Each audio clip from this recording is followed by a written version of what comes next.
Hi, and welcome to Derek and the District. I'm Derek Slapp, your state representative, representing the 19th District, which covers West Hartford, Avon, and Farmington. And this is the September edition of Derek and the District, and we have two segments for you this month, both really addressing very important issues. The second part, we're going to be dealing with bicycle safety and all the efforts in West Hartford to really make sure that the community is safe for cyclists. But before we get to that, we're going to dive right into an issue that's been in the news lately, and it's really something that affects families all across the state, but also especially here in West Hartford, and that is the opiate epidemic, and really battling addiction and increasing public health in our community. So we have two guests with us.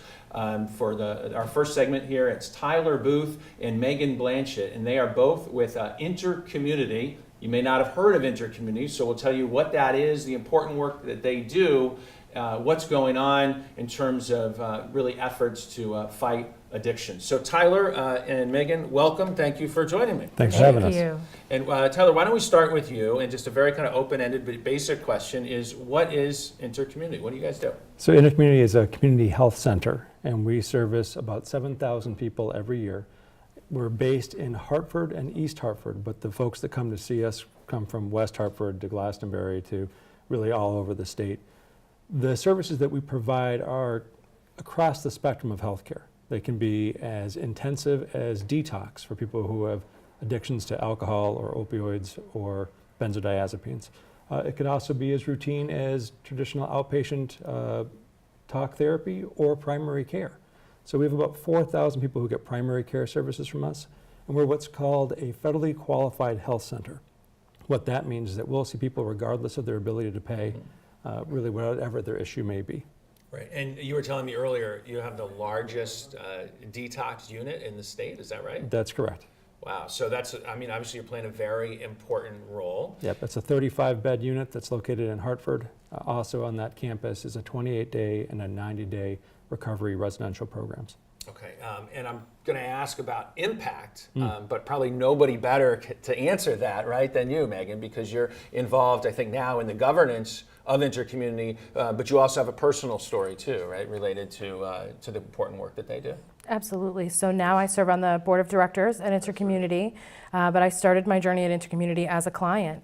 I did not detox there, but I did go to their intensive 28-day program, their intermediate 90-day program, and I also spent 6 months at their halfway house in Glastonbury called Clayton House. Wow, so you've been through the journey, right? I have. And can you talk about the work that they've done related to you, maybe, in terms of the impact it's had on your life? Absolutely. So when I got to the intensive program, I had no idea what I was doing or where I was going. I was really kind of lost. I was homeless before I went there.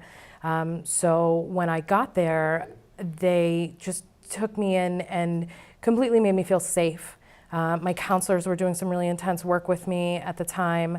After the 28-day program, I decided to go on to the 90-day program because I wanted to do more work. I wanted to continue to heal and to get deeper into my own recovery. And then at the halfway house, they taught me things like how to be a good employee, how to have a bank account, how to cook a meal, things like that, because I spent so many years in active addiction, those things were foreign to me. I didn't know how to really be a human and a functioning member of society. So they taught me all of that, and I'm forever grateful. Yeah, and what brought you that? Was it, one day in particular that brought you to InterCommunity? Was there something where you said, you know what, it's time to make a change? Absolutely. So I was, as I mentioned, I was homeless, and I was living in a tent in the woods in Connecticut, and I just, one day, it had become pretty apparent to me that I didn't really care anymore whether I lived or died, and I was really just kind of hopeless, and I knew that the drugs that I was using, opiates, were going to take my life eventually anyway. So it was kind of either get sober or move closer to the end of my life. Wow. And I believe it was my higher power that brought me that day to a detox facility and then to InterCommunity. It was just a decision that I made because I was at my rock bottom spiritually, physically, emotionally, in every sense of the word. Wow. Now, people watching this, I think, at this point we know that addiction and the opiates in particular affect communities all across the state, right? That it's not a problem for only certain communities, but it's really everyone. And I wonder what message both of you would have for folks who are watching this, who either themselves personally are struggling, or maybe a family member, a friend, or loved one is struggling. What's the key to get kind of on the path that you got yourself onto? Well, I think that, for me, I can only speak for myself, but for me, I couldn't get sober until I wanted to get sober. I couldn't do it for members of my family. I couldn't do it for anybody else but myself. So it was until I truly wanted it that I wasn't able to do it.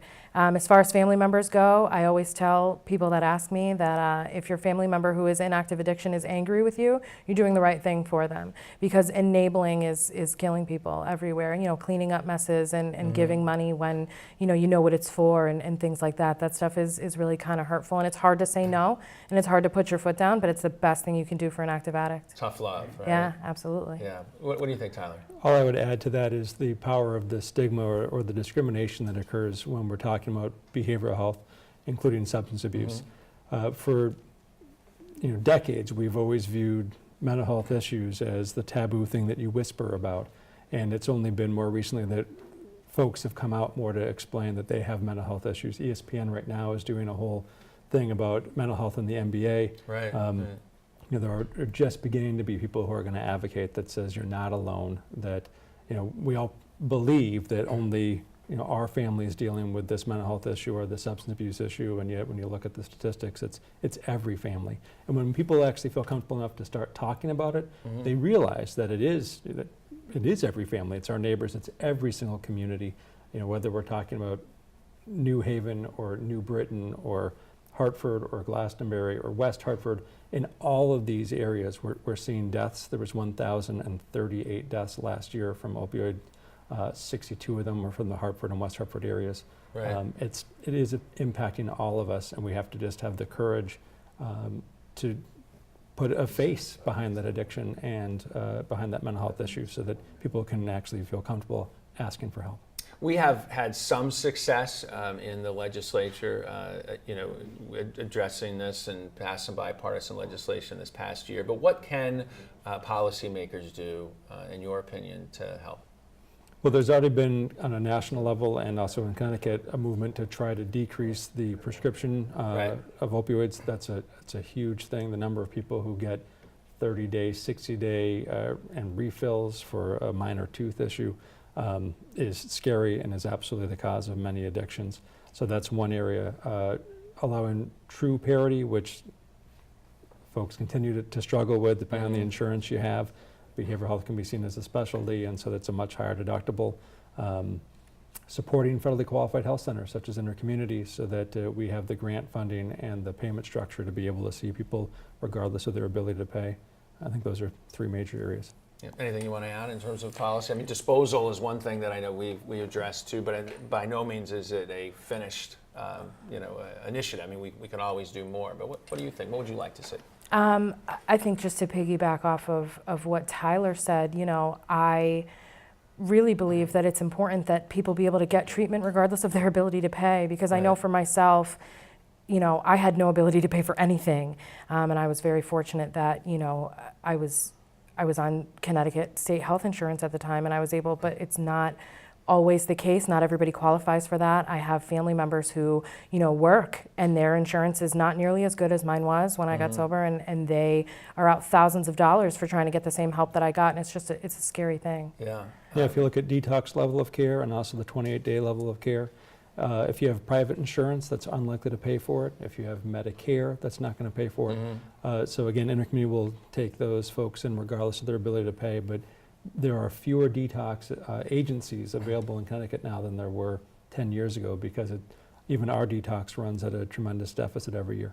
Right, we talked about it being the largest detox in the state, and I thought, oh my gosh, there's going to be hundreds and hundreds of beds. There's 35 beds. And there's 35 beds. Yeah. That's amazing that there's not more, right? That not more available. Let's talk quickly before time runs out about what's happened in New Haven and the New Haven Green. That's got a lot of attention, and sometimes it takes something like that to shine a light on something that it's more pervasive, right? In terms of the impact on the community. So, what does this the occurrence on the Green? What does that tell us about the problem? What do you think? Well, I don't know. As far as what the fentanyl has been, people have been overdosing on fentanyl as a result of using K2, right? Which I have personally never heard of fentanyl being put in that before, but it's just showing you how wide this is going and how, I know that in my experience, people will use K2 because they can't use marijuana because they're being drug tested for something. It is a synthetic form of marijuana. Okay. And, the fact that it's in there and that people are overdosing from that, that's terrifying to me. I know that fentanyl is present in a lot of, opiates like heroin and things like that, but to have it start to show up in other substances is a really terrifying thing. So just to unpack a little bit more, so Sure. fentanyl, it's a synthetic opioid which is used usually for anesthetics and late-term cancer. It's a significantly much more powerful opioid than almost anything else that you can buy. So what's happening now is that there are dealers who are lacing less powerful drugs with just a drop of fentanyl, which is enough to kill you, but they're putting that into the other drugs to make it more powerful. So our assumption is related to the K2 incident is that that probably wasn't purchased at a gas station, but instead with a dealer who may be looking to try to create some addictions or have people go back to and say, well, I've used K2 from the gas station, that doesn't compare to what this guy sells, and from that then they can do more gateway drugs. And what's really tragic is that there's never been a time when heroin was not a risky drug to do, right. But there was certainly a time where people could be heroin addicts for decades. And now with the lacing of fentanyl, people are dying on their first use. So the opioid epidemic has really always been here, but it's now shifted from being inside the inner cities and in select areas to much more widespread. And due to the fentanyl being put into other drugs, it's now nothing safe. So you can, think that you're just smoking up on something that they sell at the gas station, and instead it could kill you. This is going to, I'm sure, what's happened in New Haven will be part of a conversation that we have in the legislature next year about marijuana and legalization. Do you think it should be? Do you think the two are connected, or is it a completely separate thing? In terms of should the state look at this and say, you know what, here is marijuana that was being laced with something, and if we regulated it and taxed it and made it safer, maybe, and there's going to be people on the other side that say, right, we'll make the other argument that more people will use it. It's a gateway drug. So where do you, as experts on this, where do you fall? So for me, I choose not to use marijuana because I'm a person in recovery and I live a sober life. However, I do believe that if it was regulated and taxed, it is safe for recreational use for people who are not like me. And I don't think that the two are related. I think that you could actually probably cut down on some of this stuff if you were to legalize and regulate the use of marijuana. Gotcha. I wouldn't disagree with that, but I would not want that incident to be what shifts people's focus on. Choosing to legalize the drug is a far more complicated than a single issue. So I think that it could be used possibly on both sides. I think that what I would take away from what happened in New Haven is that any community will have this happen next, and that it's just a much more dangerous world out there for drug use. And so if you have a loved one who you suspecting are using anything, to know that you have resources out there and there's ways to get some help and to take advantage of this. Sure, and certainly, InterCommunity and the services that you provide are a big part of the solution. Why don't we, before we go, because we are running out of time, can you tell folks how they can get connected with you all if they need help or if they have a loved one who needs help? So we have immediate access to all of our levels of care. So if someone needs help and they decide that today, they can get that help today. Two ways of doing that are, one, to come into one of our clinics, and the other is to call our main number, which is 860-569-5900. We'll answer that phone, we'll let you know when you can come in, and we'll start you with the help that you need today. And Megan, I imagine if anybody's wavering, you probably have a very strong and compelling message for them, right? Which is to, it saved your life, it sounds like. Appreciate that. Yeah, InterCommunity definitely helped me save my life, along with, I work a 12-step program as well. But yeah, I'm super grateful to be here today, and I wouldn't be here without InterCommunity. We're very happy you're here, and I'm grateful for your time and the message that you're sending to others. So thank you very much, Megan. Thank you, Tyler, as well. Appreciate Thank you. it. We're going to take a quick break, and we'll be right back with bicycle safety in West Hartford.